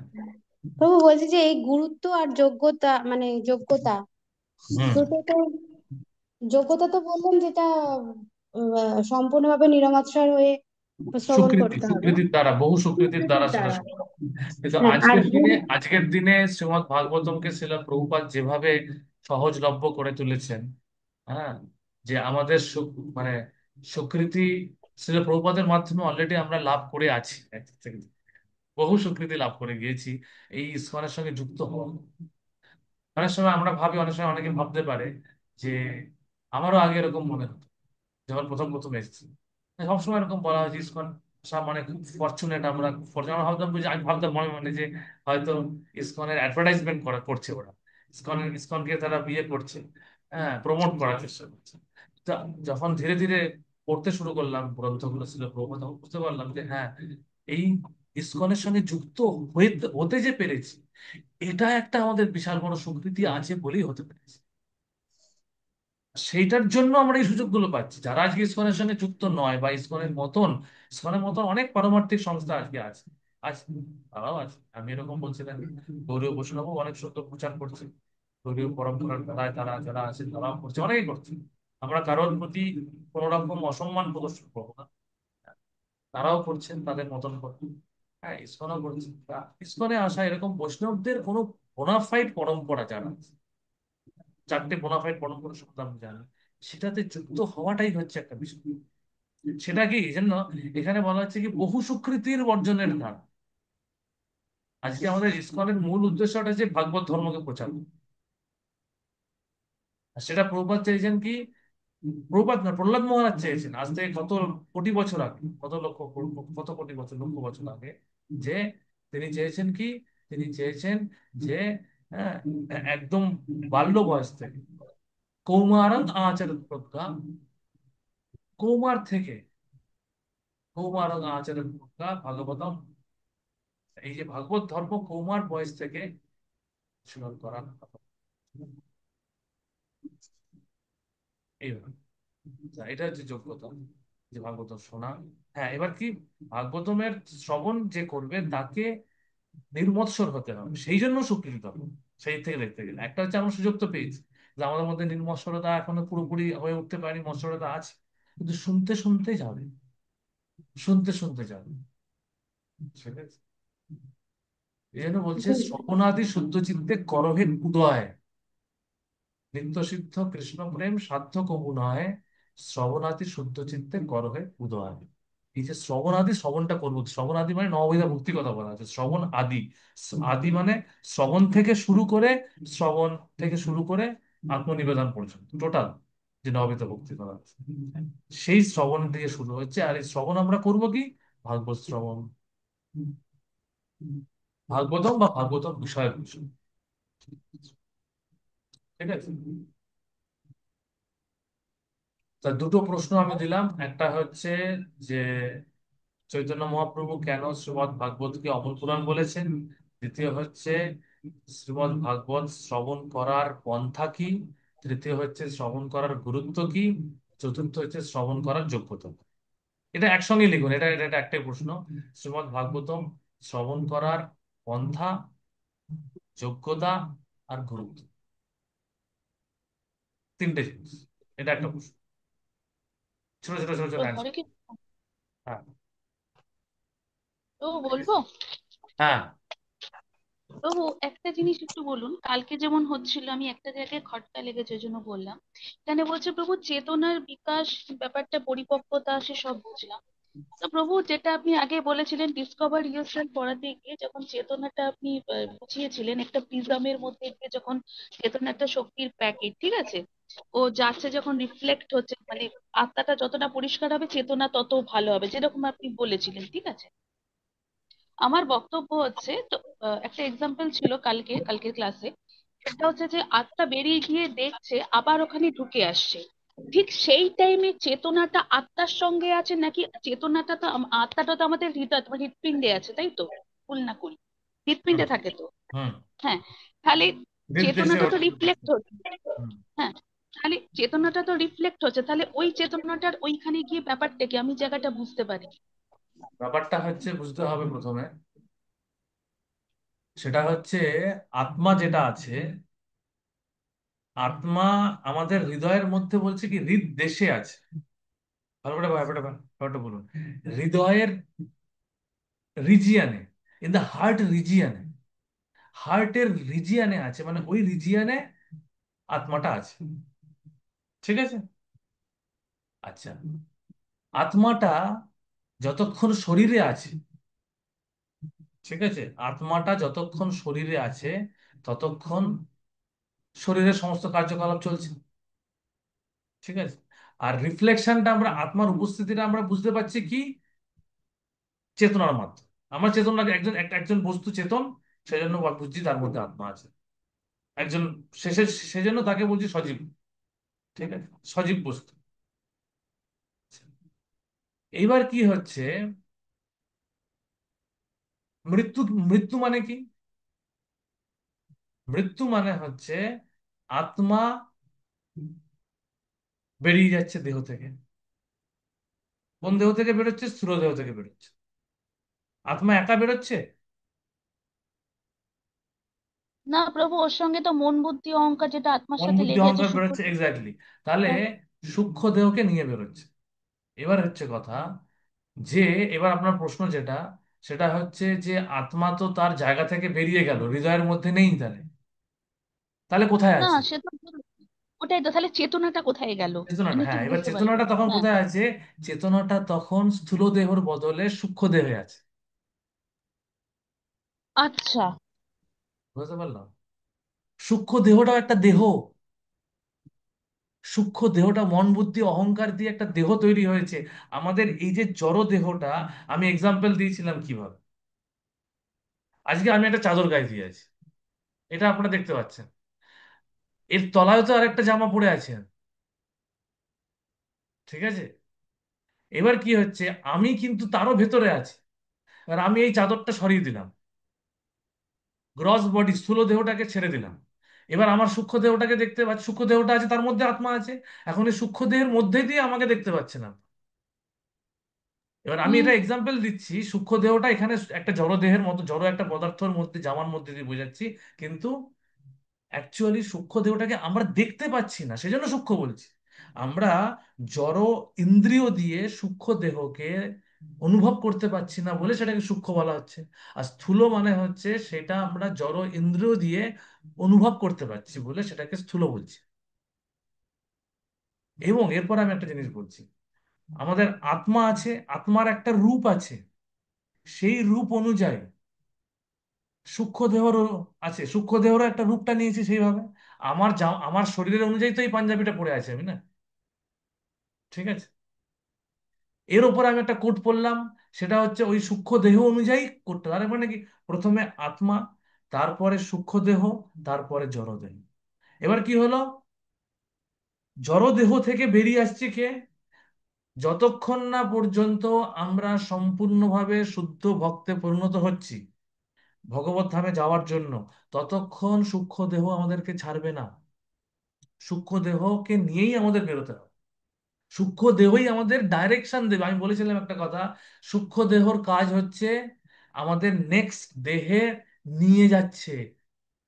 আত্মা যাচ্ছে সূক্ষ্ম দেহের ডাইরেকশনে। মন বুদ্ধি অহংকারের মধ্যে যে সবগুলো পড়ে রয়েছে, আমি ভোগ করব, আমি মাংস খাবো, আমি বা এই কাজ করব, আমি ভালো হব, আমার এই চিন্তা আছে, আমার ওই চিন্তা আছে, সব মনোবুদ্ধি অহংকারের মধ্যে রেকর্ড হয়ে রয়েছে। মন হচ্ছে রেকর্ডার। সেই রেকর্ডার অনুযায়ী মনে রেকর্ড হয়েছে। মিথ্যা অহংকার আছে আমার মধ্যে এখনো, আমার অসত্যি অহংকারে পরিণত হয়নি। সত্যি অহংকারে যেই পরিণত হবে, সঙ্গে সঙ্গে মন বুদ্ধি অহংকার ডিসলভ হয়ে যাবে। আমরা যখন বেরোবো, এটা ভাগবতের আলোচনা আছে, যখন এই এই জ- এই এই এই এই মেটেরিয়াল ওয়ার্ল্ড থেকে বেরোবো, এই ব্রহ্মাণ্ডের কে ভেদ করে যখন বেরোবো, তখন ব্রহ্মাণ্ডের 10টা লেয়ার আছে, ঠিক আছে? সেই 10টা লেয়ারের মধ্যে প্রথম 5টা লেয়ার হচ্ছে আমাদের পঞ্চমহাভূত। ঠিক আছে, পঞ্চমহাভূতের মধ্যে দিয়ে এমনি বেরিয়ে চলে যাবো স্যার করে, কোনো অসুবিধা নেই, কারণ আমরা সূক্ষ্ম দেহে ট্রাভেল, মানে আত্মার দেহে ট্রাভেল করছি। এবার সূক্ষ্ম দেহটাকে ছাড়বো কোথায়? সূক্ষ্ম দেহটাকে ছাড়বো হচ্ছে তারপরের একটা লেয়ার আছে, সেই লেয়ারে মন বুদ্ধি অহংকারের লেয়ার আছে, সেখানে ওই সূক্ষ্ম দেহটা থেকে যাবে, ডিজলভ হয়ে যাবে মন বুদ্ধি অহংকারের যে লেয়ারটার মধ্যে, হয়ে গিয়ে আত্মা শুধু নিয়ে বেরিয়ে চলে যাবে। এরকম ভাবে যায়। ঠিক আছে, তা সেটা মানে, এবং সেটা সেটা বৈকুণ্ঠ থেকে বিমান আসে, বিষ্ণুদূতেরা আসে, তারা নিয়ে যায়, তারা সেটাকে গাইড করে, সেই পুরো জার্নিটাকে গাইড করে। এরকম নয় যে এমনি এমনি চলে যাবো আমাদের। ভগবান সমস্ত ব্যবস্থা করে পাঠাবেন, সেটা নিয়ে কোনো ব্যাপার নেই। সেটা খুব তাৎক্ষণিক, মানে ভগবানের ব্যবস্থাটা সেটা খুব তাৎক্ষণিক ভাবে ব্যবস্থাটা হয় আর কি। আমাদের ভাগবত সেইগুলো সব আলোচনা আছে, কিভাবে অজামিলকে নিয়ে গেছে, অজামিল হরিদ্বার থেকে কিভাবে আসলো, তাকে ডেকে নিয়ে গেল, সেভাবে তারা তার জন্য রথ এলো। ধ্রুব মহারাজের যাওয়ার কাহিনী আছে, ধ্রুব মহারাজ যাচ্ছেন, হ্যাঁ, ভগবত ধামে ধ্রুবলোকে যাচ্ছেন, এই জড়জগৎ থেকে। উনি উনি ধ্রুবলোকে গেছেন, কিন্তু ভগবত, ওনার ধ্রুবলোক is as good as Vaikuntha. তো মেইন বিষয় যেটা আপনার প্রশ্ন হচ্ছে, আত্মা তখন সূক্ষ্ম দেহের হৃদয়ের মধ্যে আছে। এবার একটা জিনিস আমি বলি, এই যে আমরা হাত দেখছেন, এই হাতের একটা সূক্ষ্ম রূপ আছে হাতের ভেতর, যেটা আমরা দেখতে পাচ্ছি না। এটা একটা সূক্ষ্ম রূপ আছে, সূক্ষ্ম রূপের ভিত্তিতে প্রথমে সাটল বডিটা তৈরি হয়, সাটল বডির ওপরে গ্রস বডিটা লাগে। ঠিক আছে, উনি যে কালকে বলেছেন যে সুইচ অফ করতে পারছেন না, কারণ ওনার সূক্ষ্ম দেহের তো সেই ক্ষমতা নেই সুইচ অন করার। হ্যাঁ প্রভু, এতদূর আমি ঠিক আছে, কিন্তু উনি যখন সূক্ষ্ম থেকে বাইরে বেরিয়েছে তখন আত্মাটা তো নিয়ে চলে গেছে, চেতনাটা ওনার সঙ্গে গেছে, তখন যে স্থূল দেহটা আছে তার মানে সে মৃত, তাই সেটা তো? একদিক থেকে মৃত, মৃতর টান। টেম্পোরারিলি এটাকে মৃত্যু কেন বলছে না, দেখুন, মৃত্যু, মৃত্যুটাকে কখন ঘোষণা করা হয়, যখন, এই যে দেখবেন কেউ যখন মারা যায়, হসপিটাল সঙ্গে সঙ্গে হসপিটালে মারা গেলেও বাড়িতে মারা গেলেও ডাক্তার কিন্তু সঙ্গে সঙ্গে ডেথ সার্টিফিকেট দেয় না। কেন দেয় না? সারা না, দেয় পৃথিবীর না, 4 ঘন্টা পর 4 ঘন্টা 5 ঘন্টা একটা টাইম আছে, সেই টাইমের পর তারা ডেথ সার্টিফিকেট দেবে কেন? এর কারণটা কি? বলে নাকি আবার প্রাণ ফিরে আসতে পারে, 4 ঘন্টা হ্যাঁ, দেখে। হ্যাঁ, ততক্ষণ পর্যন্ত সেই মৃত্যুটাকে আনকনসাস ধরে নেওয়া হয়, আনকনসাস ধরে নেওয়া হয়, ফিরে আসতে পারে। এটা আচ্ছা। অদ্ভুত কোনো ঘটনা নয়, এটা ন্যাচারাল ঘটনা, বায়োলজিক্যাল ঘটনা এটা একটা। সেটা হয়, সেটাই হচ্ছে সেখানে, তখন ওটাকে বলা হয় near death experience, out of body experience. Near death এক্সপিরিয়েন্সটা হয় কোথায়? তার মৃত্যু হচ্ছে না, সে বেরোচ্ছেও না, কোমা স্টেজে হয়, সে কোমা স্টেজে চলে যাচ্ছে, সে সময় অনেক কিছু তার এক্সপিরিয়েন্স। ঠিক আছে। আউট অফ বডি এক্সপিরিয়েন্স যেটা কালকে প্রভুজি বলেছিলেন, এটা আগের বারও এসে তিনি বলেছিলেন। তা এই এই ঘটনাগুলো হচ্ছে যে বডির বাইরে বেরিয়ে যাওয়ার ঘটনা। ঠিক আছে। এবার সেখানে সে নিজেকে দেখতে পাচ্ছে, তার নিজেকে দেখতে পাচ্ছে মানে কি, নিজের দেহটাকে দেখতে পাচ্ছে। আমরা আমাদেরকে যে চিনি, কিভাবে চিনি? দেহটার মাধ্যমে চিনি না, জড়জগতে। আমাদের আত্মার স্বরূপ তো আমরা এখনো জানি না। সেজন্য আমরা যে নিজেকে আইডেন্টিফাই করছি কি আমাদের আজকের দেহের ভিত্তিতে, যে আজকে আমার দেহটার ভিত্তিতে, সেই দেহটা কি স্থূল দেহ, সূক্ষ্ম দেহের রূপ আমরা জানি না। ইট ইজ সিমিলার টু স্থূল দেহ আজকের দিনে। ঠিক আছে। আচ্ছা, আর এই থ্যাংক ইউ প্রভু, খুব এই ভালো জন্য বুঝলেছি। এই জন্য একটা আমি ঘটনা ঘটেছে, একজন মহিলা, ব্রিটিশ মহিলা, ব্রিটিশ মহিলা মানে কি, মহিলাটি ব্রিটিশ কিনা জানি না অরিজিনালি, কিন্তু ব্রিটেনে তিনি থাকেন। ওনার হার্টের হার্ট পাম্প করতে পারে না। ঠিক আছে। ওনার হার্ট পাম্প করতে পারে না, ওনার হার্টের পাম্পিং এর সমস্যা আছে, হার্টের সমস্যা সিম্পল। হার্টের এমন সমস্যা যে ব্রিটেনের ডাক্তাররা ওনাকে একটা পাম্পিং মেশিন সুটকেসের মধ্যে হাতে ধরিয়ে দিয়েছেন। ঠিক আছে। হাতে ধরিয়ে দিয়েছেন, সেই সুটকেস নিয়ে উনি যাতায়াত করেন, উনি থাকেন আর কি। উনি তিনজন সন্তানের মা। ঠিক আছে। তার হার্টের ওরকম সমস্যা, তার হার্ট বলে কিছু নেই অ্যাকচুয়ালি, হার্টটা সুটকেসের মধ্যে। ঠিক আছে। এবার তাহলে প্রশ্ন হতে পারে, তাহলে যে হার্ট থাকে, হ্যাঁ, আত্মা থাকে হৃদদেশে, অর্জুন তিষ্ঠতি ভগবান বলছেন, হ্যাঁ, তাহলে কি ভুল বলছেন? না, ভুল বলছেন। হার্ট থাকে মানে হচ্ছে সূক্ষ্ম দেহে হার্ট আছে, সেই রিজিয়ানে আত্মাও আছে, কিন্তু পাম্পিং অ্যাকশন যেটা করছে হার্টের, সেইটা হাতে সুটকেসের মধ্যে পাম্প একটা একটা বসিয়ে দিয়েছে, একটা টুলু পাম্প হাতে দিয়ে দিয়েছে, পাম্প করে যাচ্ছে শরীরে, সে চলছে, সবকিছু করছে, তার তার পাম্পিংটা মানে কাজ করছে না। তার জন্য তাকে হার্টে, আমি আমি ছবি পাঠাবো, সেটা খবরের নিউজ এসেছিল, এরকম একটা তার ব্যবস্থা করে দিয়েছে ডাক্তার। আমি এটা অনেক বছর আগে মানে কথা শুনেছি, এখন তিনি বেঁচে আছেন না কি আছেন আমি জানি না সেটা, কিন্তু এরকম হয়েছে। তখন আমার যখন এটা প্রথম হোয়াটসঅ্যাপে এসেছিল বা একটা জায়গায় কোথাও, তখন তো হোয়াটসঅ্যাপ ছিল না, ইমেলে পোস্ট হয়েছিল, তখন সবাই এটাই প্রশ্ন করেছিল, তাহলে কি হলো, কি হলো? আত্মা তো হৃদদেশে থাকে, তাহলে কোথায়, কি কি কি ব্যাপার, কি ব্যাপার? আমি বলবেন গাছের গাছের হৃদয় কোথায়? এই জন্য তারও জন্য বলছে, হৃদয় মানে হচ্ছে সেন্ট্রাল পজিশন, একটা কেন্দ্রীয় একটা জায়গা, শরীরের একটা মোটামুটি কেন্দ্রীয় জায়গা। Heart region is nothing but একটা সেন্ট্রাল পজিশন, সেখানে আত্মা অবস্থান করছে। সেটা গাছের সেন্ট্রাল পজিশন হতে পারে, যে কোনো জীবের সেন্ট্রাল পজিশন হবে, জীবেদের, বাকি জীবদের তো হার্ট বলে একটা কিছু থাকে। ঠিক আছে। গাছের তো ওরকম আলাদা করে হার্ট বলে কিছু নেই, কিন্তু কি আছে, তাদেরও একটা সূক্ষ্ম দেহ আছে, আত্মা আছে, সূক্ষ্ম সবাই আছে, একটা জীব, সে একটা জীব। হ্যাঁ। তারও একটা হার্ট রিজিয়ন আছে, সেখানে সে অবস্থা। ঠিক আছে। ওকে, অনেকটা ওভার টাইম হয়ে যাচ্ছে। হ্যাঁ, সুস্মিতা মাতাজি, লাস্ট কোশ্চেন। থ্যাংক ইউ প্রভু, হরে কৃষ্ণ। খুব ভালো বুঝেছি, থ্যাংক ইউ। হরে কৃষ্ণ। হরে কৃষ্ণ। হরে কৃষ্ণ প্রভু। হ্যাঁ। প্রভু বলছি, ওই যে আপনি যে এই যে এক্সাম্পলটা দিলেন, এক্সাম্পল নয় যদিও, আপনি যেটা বলছেন মানে সত্যি হয়েছে। প্রভু হুম। ওই যে বললেন যে সুটকেসে হার্টটাকে রাখা আছে, মানে আমরা যেটা হার্ট মানে জানি। পাম্প, হার্টের মেইন ফাংশন হচ্ছে পাম্পিং করা। এবং ওনার যে ব্লাড সার্কুলেশনের প্রশ্নটা আসছে, তো সব ওই হুম হুম হুম হুম, পাইপ আমি দিয়ে এটাই, হ্যাঁ এটাই বলতে পাইপ যাচ্ছিলাম দিয়ে প্রভু, ব্লাড পাম্পের মধ্যে সার্কুলেশন। পাইপ দিয়ে কানেক্ট করে রেখে দিয়েছেন পুরো সিস্টেমটাকে। আচ্ছা পুরো আচ্ছা। পাম্পিংটা গিয়ে লাস্টে ওটার সঙ্গে কানেক্ট করা হবে, ভেতরে কানেক্ট করেছি। এবার আমি তো আর ডাক্তার নেই বায়োলজিক্যাল, মানে ডাক্তারের একটা পার্ট কিন্তু পুরো মেকানিক্যাল একটা বিষয়। আমাদের শরীরের মেকানিক্যাল জিনিসটা মেকানিক্যালি হ্যান্ডেল করা হয়, শুধু কি ওই বায়োলজির সঙ্গে কানেক্ট করে। It is a very much gross thing actually. কিন্তু একদম যেহেতু একদম প্রভু। হার্টের সঙ্গে কানেক্টেড, মানে আত্মা যেহেতু অবস্থান করছে, সেই জন্য it is a life science. এটা হচ্ছে কথা, আর কিছু না। হুম।